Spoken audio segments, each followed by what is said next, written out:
Кыргызстанда абадагы зыяндуу заттын 50% энергетикага туура келет. Бул тууралуу жашыл технологияларды өндүрүүчү жана ташуучу компаниялардын өкүлдөрү менен жолугушууда экономика жана финансы министринин биринчи орун басары Данияр Иманалиев билдирди.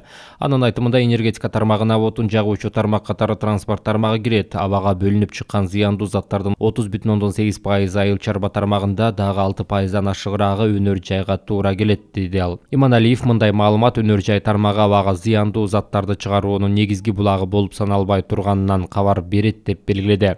Бирок койнуна турган жана үстүнөн иш алып бара турган башка дагы тармактар бар. Энергетика тармагында транспорт тармагы да бар. Кечээ биз абага зыяндуу заттарды бөлүп чыгарууну алдын алуунун альтернативасы катары электромобилдерди жайылтуу маселесин талкууладык. Экинчи бөлүк көмүр жагуу. Бул жылуулук электр борборун жана көмүр колдонгон мекемелердин иши, деди ал. Министрдин орун басары мамлекет тарабынан өлкөнү жашыл технологияга өткөрүү боюнча анализ даярдалганын белгиледи.